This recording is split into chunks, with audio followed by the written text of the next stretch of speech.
Now, on to government intervention, right? So we covered some government interventions already for the case of externalities, but for insurance markets as well, and for information asymmetries, right?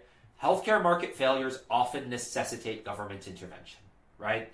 So if your health insurance market is collapsing due to moral hazard or health or adverse selection, government needs to intervene to try to prop that up. If not enough people are getting vaccinated, government should subsidize vaccines, right? If not enough people are washing their hands, government should wash their hands. And if your physician lies to you and gets you addicted to opioids, the government should probably throw that physician in prison, right? Like, the government intervenes in healthcare markets in a way they don't in other markets, right? Like, if your fruit seller, right, says, oh, I'm selling pears when I'm selling you apples, right? And they're actually selling you apples, right? Maybe you can sue them for some money, right? But it's not going to kill you. It's going to be a little obnoxious, but But if your doctor gets you addicted to opioids and you didn't need to be on opioids, that's really bad. And that can have, like, criminal liability in some cases, as well as massive financial liabilities. Government intervenes in healthcare markets frequently and in a sweeping fashion, in which government intervention is, at least in the U.S., I don't want to say it's rare because the government intervenes in a lot of markets in the U.S., even in the U.S., which is famous for its free market system. But government intervention in healthcare is usually much higher than it is in other sectors across, not just in the U.S., but in many countries, right? So in some countries, right, like the UK, Sweden, and Canada, the government is responsible for the vast majority of healthcare spending, right? UK has a publicly run, basically, healthcare system, and the government rations healthcare, right? They decide who gets what, and you go to the public, all doctors are public employees, right? And even in the U.S., where, as I mentioned earlier, the U.S. has a reputation for being the home of capitalism and the free market, right? Not really what the U.S. is doing so much these days, right?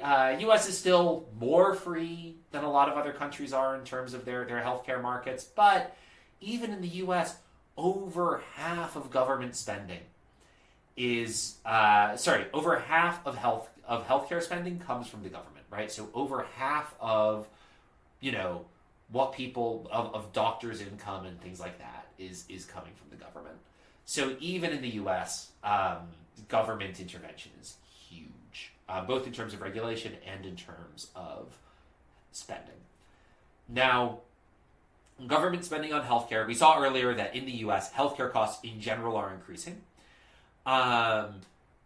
Government spending is increasing as well, right? So there's a number of reasons for this. One is populations are aging, right? We're getting older, right? The boomers are in retirement right now. The boomers are a huge generation. That's going to put a lot of pressure on our healthcare resources, right? So not only are there just a lot of old people, right? But old people, right, that they're living longer, right? Which means they have more years of poor health, right?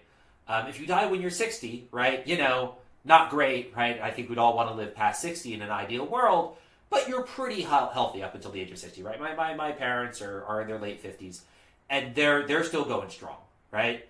But when you're 80, right, you're going to spend a lot on healthcare, and if more people are making it to 80, right, healthcare costs are going to rise. Now, it's good more people are making it to 80. I want to be clear. I am not, I am pro people living longer. Yes, that is a good thing. But that does create the problem where, healthcare costs do go up as a result of that. The other reason is, so healthcare spending is increasing, right? It's also increasing on a per person basis, right? And part of that is because of falling birth rates, right? So not only are there more old people, there are fewer young people, right? In some ways, if there were more old people and more young people, right? The old people are still living longer, that's a problem. But we don't have as large a tax base as we used to provide for those old people, right? So healthcare spending is rising and our tax base is shrinking, right? Or is maybe shrinking soon. Many countries are facing this problem right now, like Japan or South Korea. Many countries are starting to face this problem in Europe. U.S. may or may not be facing this problem. U.S. has higher birth rates than a lot of Europe does, and birth rates have been falling, but U.S. also has way more immigration. And U.S. immigrants do amazing things once they get there, and I'm not being like, oh, immigrants are great, yada yada yada. It's like no. Like seriously, they're in they are the backbone of many industries and do and they pay a lot into the tax system and help keep like Social Security, things like that afloat, like just from a practical level, right? So we have the tax problem, which we're not going to cover here. We're not going to cover the tax problem, but that is a problem where healthcare costs are rising and our ability to pay for healthcare costs is fallen. And then lastly, innovation in healthcare, right? We live in a miracle age of drugs, right? I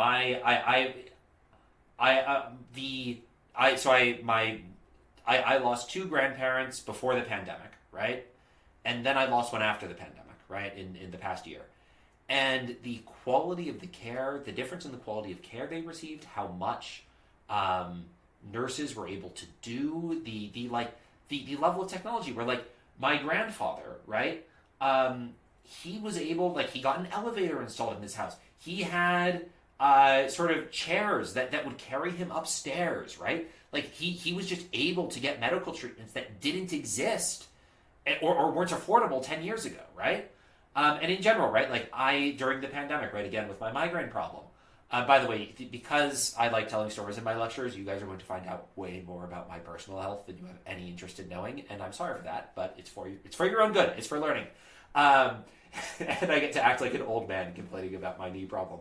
But over the pandemic, right, a number of new migraine medications that were released, right? And I'll tell you this right now. The one I'm on now, it costs $1,400 a month.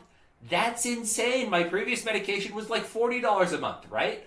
Like I went from some generic blood pressure medication, which helps for migraines for reasons I don't fully understand, to new patented migraine drug that costs as much as a month's worth of rent each month, right? And so we have these new treatments that are incredible, and we're able to save people. Like if you look at some of the new gene therapies that are coming out, we're able to cure certain genetic diseases that maybe literally only one person on Earth has had or will ever have. We're able to cure that when the person is born in some cases. And that's a miracle. It's a very expensive miracle, though, right? And so one question we should be asking, and we need to ask, and countries are asking this question and are answering these questions whether or not they're being open about it, right? Lots of these debates happen behind closed doors, or maybe with they're hiding, right? Should government pay for these new treatments, right? If now, right, like this is a really let's say, right, it's a difficult ethical question, right? So if there's a treatment that would cost $10 million, right, but would save an infant's life, should the government pay for that treatment? $10 million is a lot of money. And before you say, of course the government should pay for that treatment, think about, let's say you're on the hook for that, right? Because you're partially on the hook for that, right? And maybe saving a life is one thing, but an infant's life is one thing, right? Because the infant has a lot of, the infant has, many years ahead of them and et cetera, but, and it's not their fault that they have this genetic condition. On the other hand, let's say there's a $10 million treatment that, gives someone a new lung after they've been smoking their whole life, right? And it's the ultimate cure for lung cancer, right? That's great. But, you've been smoking your whole life. I've not been smoking my whole life. You knew the smoking was going to kill you. And now you want me to pay for your lung replacement? Right? And, by the time, lung cancer was going to kill you, it was going to kill you at, of course, there are exceptions, and I don't want to make light of it, right? Cancer is a terrible disease that kills a lot of people, and we've all had people we've lost to it. But cancer is lung cancer that you get from smoking that kills you relatively late, right? My grandfather smoked, and the smoking wreaked havoc with his body, but again, he still managed to live to age 80 before it killed him, right? And should I maybe I'd pay for my grandfather's treatment? But, should I pay for your grandfather's treatment if your grandfather's been smoking? That's a difficult question, right? At some point, you need to think, you need to, and this is where things can get pretty uncomfortable. You need to be thinking, is this treatment really worth it? And does the government want to pay for this, right? If we're going to extend someone's life by 2 years at the cost of $10 million, can we afford that? Maybe we would like to be able to afford that. But at some point, we're going to run out of resources, right? And so whether the government should pay for these new treatments is a difficult ethical question. We don't do ethics here. We're economists, but we do care about, like, what economists can do is provide insight into what's the benefits and costs, right? So one of the things we can say for the infant case, right? That cost isn't actually $10 million. Why is the cost? So the face cost of the treatment to replace the infant's genes, right? Remove this genetic mutation is $10 million, right? And you might say, that's a lot of money. And the economist is going to say, actually, it costs the government less than that because that infant is going to grow up and they're going to pay taxes. And then you say, wonderful. And then the economist says, yes, and we calculated how much that costs in real terms today. And if you save this infant's life, on average, they're going to pay, let's say, $5 million in taxes over the course of their lifetime. So this is actually only going to cost the government $5 million. That's, it's kind of distasteful, but it's also great news, right? It means that the cost of treating the infant is much less than it seems on its face, right? And so economists can give insight into that, as opposed to, the replacing a retired lung cancer patient's lung, right? The cost of that to the government is actually the cost on the sticker.